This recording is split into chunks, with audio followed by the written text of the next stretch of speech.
안녕하세요. 예, 백성혜입니다. 여러분들 혹시 자녀들하고 같이 서점이나 책방 같은 데 가보신 적 있으세요? 네. 예, 특히 이제 뭔가 궁금할 때 좀 찾아보자 그러고 이런 서점에 가서 관련된 책들을 찾아보는 경우들이 참 종종 있는데요. 유익한 책들이 굉장히 서점에 많이 있지만 우리가 잘 이해하고 읽어보지 않으면 궁금해서 이 책 저 책을 찾아봐도 사실은 더 이해가 안 되고 혼란스러워지는 경우들이 종종 있습니다. 그래서 우리가 어떤 책을 골라서 그로부터 지식을 얻으려고 해도 우리 자신이 어떤 거기에 필요한 지식을 갖고 있지 않으면 오히려 그 모르는 것 위에 더 혼란스러운 지식들이 막 쌓이게 돼서 궁금증이 해소가 안 되는 경우들이 종종 생기는데요. 오늘 그와 관련된 한 가지 이야기를 가지고 나왔습니다. 지난번 그 EBS 홈페이지에 올라왔던 질문이에요. 그런데 그 질문이 다음과 같습니다. 선생님의 강의 중에서 직렬과 병렬에서 꼬마정구를 직렬로 연결하였을 때, 그러니까 그 꼬마정구를 병렬로 연결하였을 때보다 어둡다고 하셨는데요. 책에는 꼬마정구를 병렬로 연결했을 때가 오히려 어둡다고 나왔어요. 혹시 이 책이 잘못된 건지 선생님께서 실수하신 건지 궁금합니다. 이런 질문이 올라왔어요. 그래서 제가 이제 거기에 대해서 답을 했는데요. 뭐라고 답을 했을 것 같으세요? 둘 다 맞다. 황희정승이죠. 저는 물론 제가 맞다고 이야기를 했습니다. 제가 그 실수를 한 것이 아니었기 때문에. 그런데 그 책에 사실은 중학교에 정확히 책이라기보다는 많은 참고서에서 이 이야기를 상당히 혼란스럽게 정의를 하거나 문제화되어 있는 것을 제가 봤어요. 그래서 이제 아마 이 학생도 여러 책들을 보면서 이런 혼란이 야기된 게 아닌가 하는 생각을 하게 됐습니다. 사실은 그 많은 사람들이 활자화된 책을 보면서 설마 훌륭한 사람들이 이렇게 썼으니까 이것이 맞겠지 이렇게 믿는 경우들이 많지만 오류라는 것이 항상 존재합니다. 그래서 어느 부분이 빠지면 전혀 다른 상황으로 이해가 되는 경우들이 생기기 때문에 우리가 그런 지식을 접했을 때 혹은 설명을 들었을 때 읽었을 때 이해가 안 된다면 그 설명에 좀 문제가 있는 것이 아닌가라고 생각하는 것이 과학적인 태도입니다. 못 알아듣지만 이게 내 머리가 나쁜 탓이지 설마 잘 설명을 했는데 내 머리 탓이다 이렇게 생각하는 것은 과학적인 태도가 아니에요. 실제로 뭐 영어나 수학의 문제 때문에 표현을 했는데 내가 영어를 몰라서 혹은 수학적인 기호나 의미를 몰라서 이렇게 이 언어적인 측면 때문에 이해가 안 되는 거는 뭐 그럴 수도 있죠. 그 부분에서 걸리는 거니까. 하지만 국어로 설명을 했는데도 내가 이해가 안 된다. 그것은 내 머리 탓이라고 생각하기보다는 설명에 뭔가 문제가 있는 것이 아닌가라고 생각하시는 것이 더 좋다고 저는 생각을 합니다. 한 가지 일화를 소개해 드리면 그 파이만이라고 굉장히 유명한 과학자가 있는데 굉장히 젊은 나이 20대 초반에 이제 그 미국의 칼텍의 교수가 돼가지고 강의를 하게 됐대요. 그래서 얼마나 그 당시 똑똑했겠어요. 그래서 이제 자기가 아는 굉장히 어려운 그런 내용들을 잘 정리해서 이제 강의를 쫙 했다 그럽니다. 강의를 딱 하고 싹 뒤를 돌아봤더니 애들의 눈빛이 다 멍청하더라는 거예요. 하나도 못 알아들은 거죠. 그래서 이 파이만이 너무 화가 나가지고 그럴 때 이제 두 가지 종류의 선생님이 있습니다. 못 알아듣는 건 너네 탓이지. 그러고 이제 넘어가시는 선생님이 있는가 하면 어디 니네들이 이해할 때까지 내가 다시 한번 제대로 설명을 해보자 하는 선생님이 있는데 파이만은 후자였대요. 그래서 다시 한번 쫙 설명을 했대요. 그리고 다시 뒤를 딱 돌아봤더니 한 절반은 알아들은 것 같은데 절반은 못 알아들은 것 같더래요. 아직도. 자, 그래서 파이만이 다시 그 오기가 나서 다시 한번 설명을 했다 그래요. 쫙 설명을 하는 순간, 세 번째 설명을 하는 순간 파이만이 드디어 자기가 무슨 얘기를 하는지 자기가 깨달았다는 이야기를 책에다 쓰고 있습니다. 그걸 보면 실제로 우리가 어떤 것을 설명하지만 전달하는 사람도 혹은 그것을 받아들이는 사람도 미처 이해하지 못하는 경우들이 참 많다는 것을 알 수 있어요. 자, 그래서 오늘 그 이해가 안 되는 그 부분에 대해서 다시 한번 제가 설명을 해드리려고 합니다. 자, 전구에 불이 켜지는 것으로 다시 가서 보면은 말이에요. 우리가 건전지에 도선을 이렇게 연결하고 소마 전구를 연결하면 불이 켜지죠. 이럴 때 우리가 전류가 흐른다라고 이야기를 합니다. 플러스 극에서 마이너스 극으로. 근데 실제 과학이 많이 발달하면서 20세기에 전자라는 개념이 형성되고 나서 실제 움직이는 것은 마이너스 극으로부터 전자가 이동한다는 사실을 알게 됐죠. 자, 실체를 몰랐을 때는 무언가가 흘러가는 것 같은데 흘러갈 적에 전류라는 게 흘러간다라고 생각했는데 나중에 알고 보니까 이 전자가 흘러가는 거예요.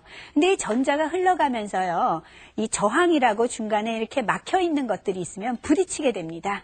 그래서 도선도 실제 우리가 저항이 없다고 생각하지만 도선을 전류가 흐르면 혹은 전자가 이동하면 좀 뜨뜻해져요.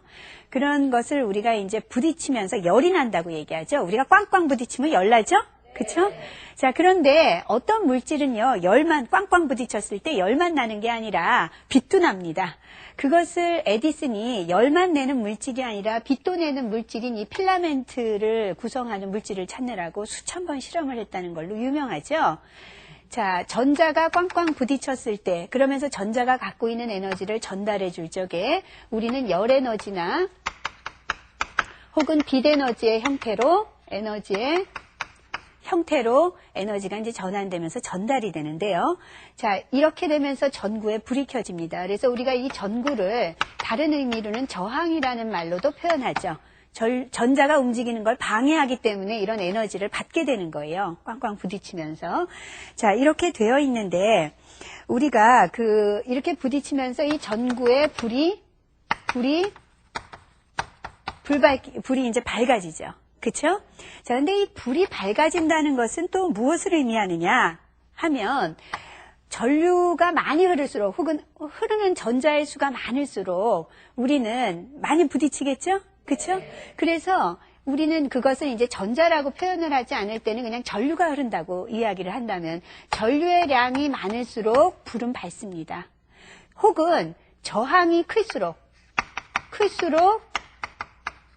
불이 밝아요. 그런데 저항과 전류의 양이 바로 이 불의 밝기를 결정을 하는데 어느 게 더 중요하냐 하면 이 흐르는 전류량이 더 중요합니다. 그래서 실제 어떤 불의 밝기를 어떻게 표현하느냐 하면 흐르는 전류량은 2번 곱하고 그 다음에 저항을 1번 곱한 정도의 크기를 우리가 불의 밝기라고 이야기를 합니다. 자, 이렇게 우리가 불의 밝기를 표현을 하는데요. 불을 이제 밝힐 적에 우리가 전구를 연결하는 방법이 두 가지가 있습니다. 하나는 직렬로 연결하는 것이고 하나는 병렬로 연결하는 거죠. 그것이 무엇인지 한번 화면으로 확인을 해보시면은요. 자, 이것이 바로 직렬로 연결한 형태예요. 이것이 이제 건전지고 이 전구 두 개를 나란히 이렇게 붙여놓은 것을 우리가 직렬로 연결했다고 이야기를 합니다. 기호로는 이런 식으로 표현을 하죠. 그 다음에 병렬로 연결한 것을 보시면 이것은 병렬로 연결한 경우죠. 건전지의 전구 두 개를. 자, 그런데 병렬로 연결한 것과 직렬로 연결한 것의 차이가 무엇인지를 이해하시려면 우선 이 연결된 두 도선이 우리가 독립적으로 있다고 생각하는 것이 굉장히 중요해요. 병렬 연결에서는. 직렬과 병렬의 가장 큰 차이점을 이해하기 위해서 우리는 어떤 모형을 이용하는데 한번 같이 보시죠. 보시면, 자, 우리가 건전지를 연결하는데요.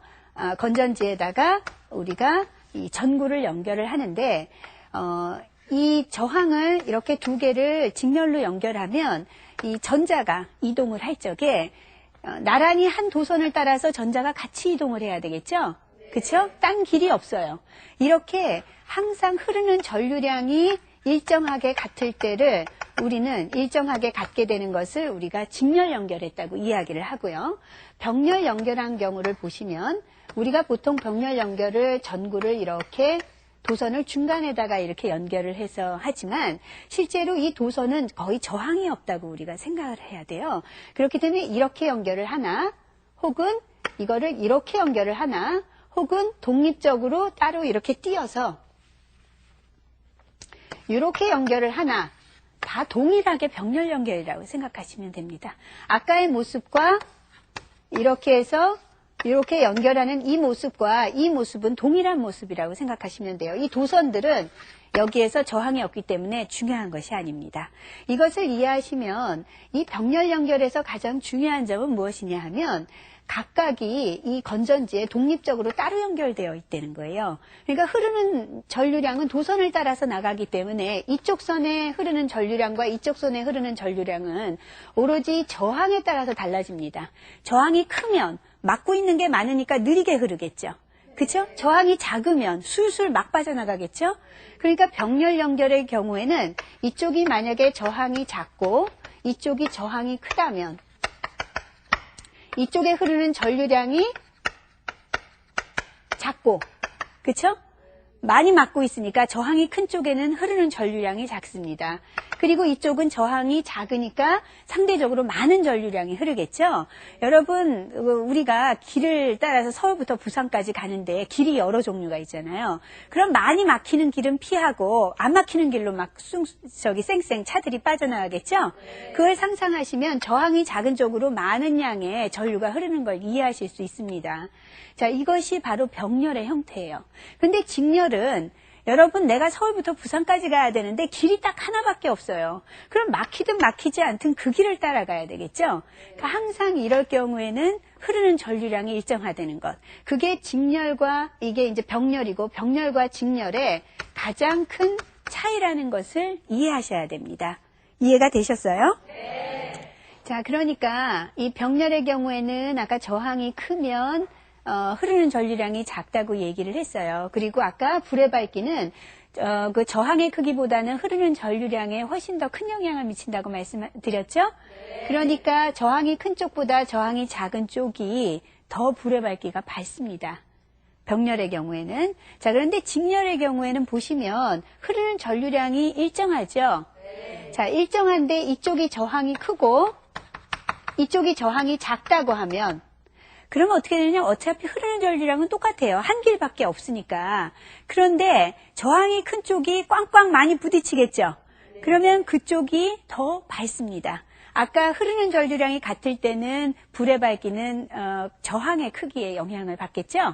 자, 그래서 직렬의 경우에는 저항이 큰 쪽이 더 밝고 병렬의 경우에는 저항이 작은 쪽이 전류의 양이 더 많기 때문에 더 밝습니다.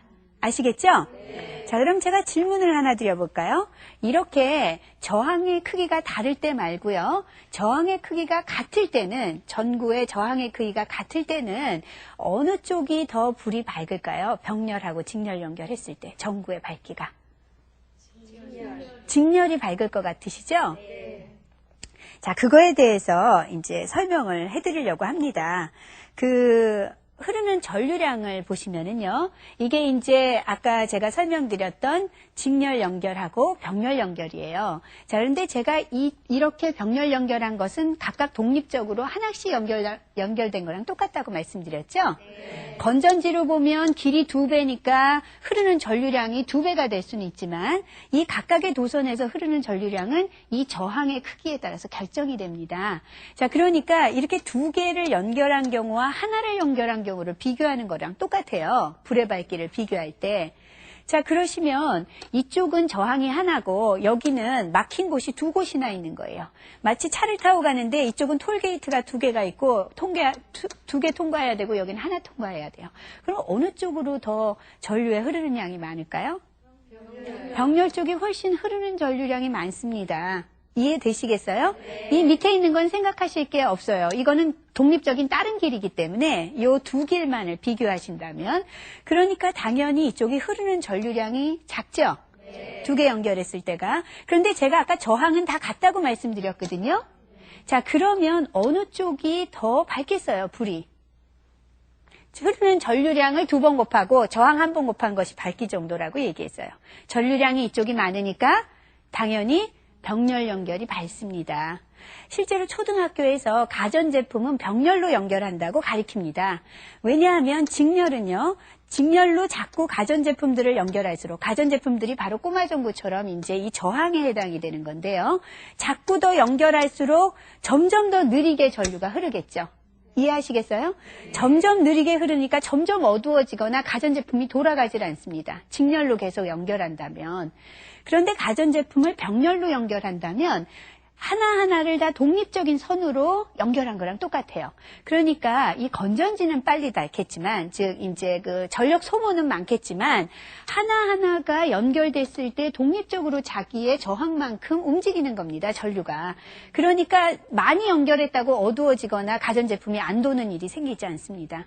우리가 뭐 냉장고도 사고 세탁기도 사고 뭐 예를 들면 여러 가지 가전제품도 믹서기도 사고 살 때마다 다 꽂아놓으면 어느 날 모든 게 다 버리면 큰일 나겠죠? 자, 그래서 가전제품을 병렬로 연결한다는 의미는 그것이 병렬 연결하는 것이 독립적으로 전류가 흐르기 때문에 다른 쪽 저항에 영향을 받지 않는다는 것을 의미합니다. 이해가 되시겠죠? 네. 자, 이렇게 직렬과 병렬에 대해서 설명을 해드렸는데요. 우리가 보통 이렇게 생각하기가 어려운 것이 우리는 그 전류가 흐른다는 것을 물관의 비유를 많이 들어요. 물이 이렇게 흘러가는 것에 비유를 들다 보니까 우리가 물관은 관의 크기가 일정하면 흐르는 물의 양이 일정하다고 생각하게 되겠죠. 그러니까 이것이 갈라지는 것을 병렬 연결로 생각하는 거예요. 가지가 갈라지는 것. 그러면 물의 양이 2분의 1로 줄어든다고 생각하는 거죠. 자, 물의 양이 2분의 1로 줄어들면 불의 밝기도 그만큼 어두워질 거라고 생각하게 되는 거예요. 근데 도선은 저항이라는 걸 무시하기 때문에 물의 관처럼 일정량의 전류가 흐르지 않습니다. 도선호를 통해서는 무한대로 흐르는데 단지 그 흐르는 양은 그 도선에 연결된 저항의 크기 때문에 막혀서 일정량의 흐름이 결정되는 거예요. 만약에 저항이 하나도 없이 도선만 건전지에 연결이 되면 순식간에 건전지가 닳아버립니다. 다 흘러가 버린 거예요. 한순간에. 저항이 존재해야 막혀서 천천히 전류가 흐르기 시작하죠. 그러면서 에너지의 일부를 그 저항을 움직이는데 쓰게 되는 것입니다. 자, 그러면 오늘 직렬과 병렬에 대한 설명을 해드렸는데요. 이에 대한 그 정리 화면을 함께 보시겠습니다. 도선에 전지와 전구를 연결하면 전류가 흐르면서 전구에 불이 켜지게 되는데요. 전구 1개, 전구 2개를 각각 직렬로 연결했을 때 전구의 밝기는 달라집니다. 그 이유는 무엇일까요? 저항이 작으면 흐르는 전류량이 많아 전구는 밝아지고 반대로 저항이 크면 전류량이 적어지기 때문에 전구는 어두워지게 됩니다. 그 이유는 전류의 흐름을 방해하는 저항 때문이죠.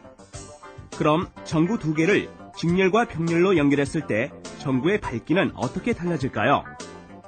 저항의 크기가 일정할 때 전구를 직렬로 연결하면 전구는 어두워집니다. 그 이유는 전류의 흐름을 방해하는 저항 때문에 도선에 흐르는 전류의 양이 적어지기 때문이죠. 하지만 반대로 두 전구를 병렬로 연결하면 저항이 도선에 독립적으로 연결되어 있어 다른 저항의 영향을 받지 않게 됩니다. 따라서 두 전구를 병렬 연결하면 두 전구를 직렬 연결할 때보다 밝게 되는 것입니다. 정리 잘 되셨나요? 네. 예, 그러면 한번 질문 있으시면 질문 받아볼까요? 예. 아이가 전류계를 직렬로 연결하고 전압계를 병렬로 연결해야 하는 이유를 물어보곤 하거든요. 네. 그 이유를 잘 모르겠는데 설명 좀 해주시겠습니까? 예. 사실 그 이유를 알기가 참 어렵습니다. 무조건 외우게 하죠. 그러다가 잘못 꼬이면 이제 완전히 반대로 이해를 하게 되는데요. 자, 그 화면을 한번 같이 보시죠. 보통 이제 그 전류계라는 것은 이 도선을 따라서 얼마만한 전류가 흐르는가, 전류의 양을 측정하는 것입니다. 그런데 이것은 항상 직렬로 연결하게 되어 있어요. 그러니까 이것도 저항이라고 생각하면 꼬마 전구와 같은 도선으로 연결하게 되어 있습니다. 이것을 만약에 병렬로 연결하면 무슨 일이 생기느냐, 다른 도선을 통해서 다른 전류가 흐르는 곳에 전류 측정계가 존재하는 거겠죠? 그러면 내가 이 도로를 통해서 차가 얼마나 통행하는가를 알아보려고 하는데 딴 도로에 서 있는 거와 마찬가지가 됩니다. 그러니까 당연히 그 측정하려는 전류량이 흐르는 도로에 전류계가 연결이 돼야 되겠죠. 그것이 직렬로 연결이 된 것인데 문제는 뭐냐면 여기 저항이 커지면 이 저항에 의해서 이 전류량이 영향을 받겠죠. 예를 들면 도로의 차 흐름을 알아보려는 그 장치 때문에 도로의 흐름이 막혀버리면 본래 도로의 흐름을 알 수가 없잖아요. 그렇죠? 도로의 차 흐름을. 그런 식으로 이 도선을 따라서 흐르는 전류량을 측정하려는 이 전류계가 저항이 너무 크면 전체 전류에 흐르는데 영향을 줍니다.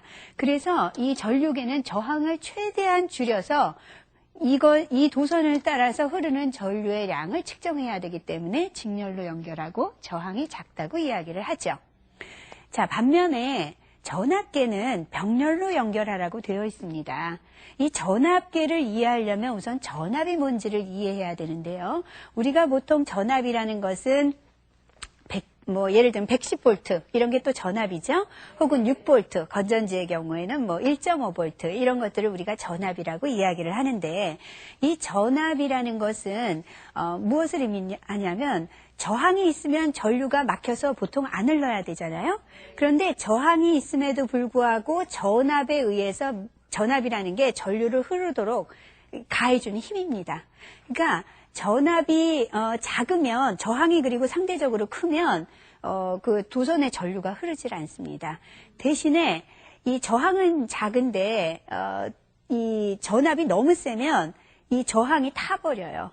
이제 그것을 제가 간단히 이제 실험으로 좀 보여드리면은요. 이게 보통 이제 그 6V짜리 흔히 구할 수 있는 것인데 우리가 보통 건전지라고 얘기하면 튀어나온 쪽이 양극, 편편한 쪽이 음극이라고 우리가 이야기를 해요. 그래서 항상 이 양쪽 끝에 극이 있다고 생각하는데 이렇게 시중에서 판매하는 6V짜리들은 이 밑면에 극이 있는 게 아니고요. 이쪽이 양극, 이쪽이 음극 이렇게 두 곳으로 연결되어 있습니다. 그래서 제가 만약에 이것을 이렇게 연결한다고 해도 지금 이게 병렬로 연결된 게 아니라 직렬로 연결된 거예요. 이렇게 연결한 상태라고 생각하시면 되고요. 자, 제가 만약에 이렇게 연결하지 않고 이 건전지 하나에 이렇게 제가 연결을 하면 불이 켜지겠죠? 자, 그런데 제가 이게 이제 6V짜리인데 이렇게 두 개를 연결하면 지금 12V를 연결해 버린 거예요. 자, 12V짜리로 연결한 후에 이거를 연결하면 그 꼬마 전구의 불을 여러분이 관찰하려고 보면 어떤 일이 생기느냐 하면 끊어져 버렸습니다. 지금 불이. 이 필라멘트가 타버린 거예요. 우리 그런 일들 많이 있죠? 이 110V짜리 가전제품을 220V에 연결하면 그냥 다 타버리죠? 그런 일이 왜 일어나느냐면 우리가 가전제품을 110V다, 220V다라고 얘기하는 건 가전제품이 전압이 있는 것이 아니라 그 가전제품은 저항이라고 생각하셔야 돼요.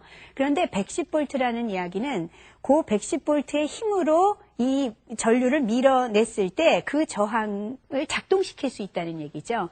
근데 그거를 220V짜리에 연결하면 지금과 같은 현상이 일어나는 거예요. 타버리는 거죠. 너무 센 힘으로 저항에 부딪히니까 저항이 이기질 못하고 다 붕괴돼 버리는 것. 그것이 우리가 타서 못 쓰게 된다라고 얘기하는 겁니다. 자, 반면에 우리가 220V짜리 가전제품을 110V에 연결하면 작동을 안 하죠? 네. 물론 타버리지는 않아서 다행이지만 그렇다고 가전제품이 작동하지도 않습니다. 그 이유는 220V짜리 가전제품이라는 얘기는 그만한 크기의 저항이 있다는 거예요. 그러니까 220V를 220V만큼의 힘으로 밀었을 때 이게 그 저항이 작동을 하는 거죠. 자, 그런데 우리가 그걸 110V에 연결하니까 이게 미치는 힘이 약한 거예요. 그럼 전류가 흐르지 않아서 가전제품이 작동을 하지 않죠. 자, 이렇게 우리가 전압이라는 것이 무엇인지를 설명했는데요. 아까 그 그림으로 다시 가보시면은 이 전압계를 연결하는 형태는 병렬로 연결하게 되어 있습니다. 이 전압계는 보통 이 전압이라는 게 이 저항을 사이에 두고 이 저항을 통과해서 전류를 움직일 수 있도록 하는 힘의 크기를 우리가 측정하는 건데 보통 건전지에 그 어느 정도의 그 전압이 걸려 있는지를 우리가 측정하게 되죠. 근데 이 그 전압계는 항상 이 저항의 양쪽, 저항을 통과하기 전과 후에 이 저항 크기를 알면 흐르는 전류량을 측정해서 어느 정도 전압이 있는지를 알게 되는 겁니다. 그래서 항상 저항을 사이에 두고 전압계를 연결하는데 이때 병렬로 연결해야 그리고 병렬로 연결하고 이쪽이 저항이 굉장히 커야 돼요. 그럴 때 제가 이 병렬 연결은 결국 독립적으로 이렇게 따로 연결된 거랑 똑같다고 말씀드렸죠? 자, 그러니까 굉장히 큰 저항을 둬서, 이제 이렇게 큰 저항에도 불구하고 전류가 통할 수 있는 양을 측정함으로써 이 전압계를 통해서 흐르는 전류량을 알고 우리가 여기 있는 큰 저항을 알면 전체적으로 이 건전지의 전압을 알 수 있습니다. 자, 그렇게 해서 이 전압계는 꼭 병렬로 연결하도록 되어 있죠. 자, 그러면 이번에는 제가 질문을 하나 드려보겠습니다. 지금 이 건전지에 이 전구가 이렇게 연결되어 있는 경우를 제가 상황으로 보여드리려고 하는데요. 이 전구가 A, B, C고 각각 저항이 똑같다고 한번 가정을 해보죠. 저항도 달라지면 복잡하니까요. 자, 이럴 때 어느 전구의 불이 가장 밝을까요? C가 제일 밝을까요? 예, 공부 너무 잘하셨어요. 맞아요. 이 도선은 독립적으로 하나고 이 도선이 독립적으로 또 하나라고 그랬죠? 근데 여기는 저항이 두 개나 있으니까 느리게 전류가 흐르겠죠. 여기는 상대적으로 빨리 흐르겠죠? 그러니까 이렇게 비교했을 때 당연히 C가 가장 밝습니다. 자, 그러면 이번에는 A 전구가 없다고 가정을 해보죠. 그러면 B와 C의 전구 중에 어느 것의 불이 더 밝을까요? 둘 다 똑같겠죠. 각각 하나씩 연결한 경우와 같습니다. 굉장히 똑똑하시네요. 제가 설명을 너무나 잘했나 봐요. 이번엔 B 전구도 없다면 C 전구의 불의 밝기는 어떻게 될까요? 전혀 변화가 없겠죠. 이것은 이대로 흘렀던 도선의 전류에 의해서 불의 밝기가 밝혀진 거기 때문에 이 불들이 나갔다고 해서 이 불의 영향을 받지 않습니다. 반대로 이 불이 나가도 이 불은 역시 똑같겠죠? 그쵸? 자, 이렇게 해서 여러분이 직렬과 병렬에 대해서, 잘 이해를 하셨던 것 같은데요. 자, 그러면, 우리가 아까 학생이 했던 질문을 다시 한번 생각해 보죠. 질문이 무엇이었느냐 하면, 병렬로 연결할 때와 직렬로 연결할 때, 병렬이 더 어둡다고 책에서 되어 있다고 그랬었어요. 기억나세요? 자, 그런데 우리가 생각을 해보면, 병렬로 연결했느냐, 직렬로 연결했느냐를 비교해보면, 두 전구를 비교해보면 당연히 병렬로 연결한 게 밝아야 되겠죠. 이해가 되시죠? 자, 그것을 설명드렸어요. 그러면 왜 책이 그렇게 나왔을까? 저도 그걸 곰곰이 생각해 봤는데, 그 이유가 아까 설명대로 저항이 큰 것과 작은 것을 비교했을 때였던 것 같아요.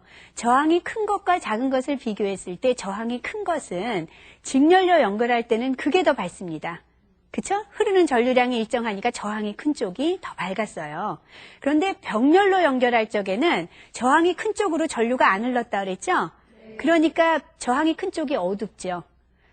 그 중간 설명이 빠지고 아마 병렬로 연결한 것이 더 어둡다고 설명이 된 것이 아닌가라고 제가 생각을 합니다.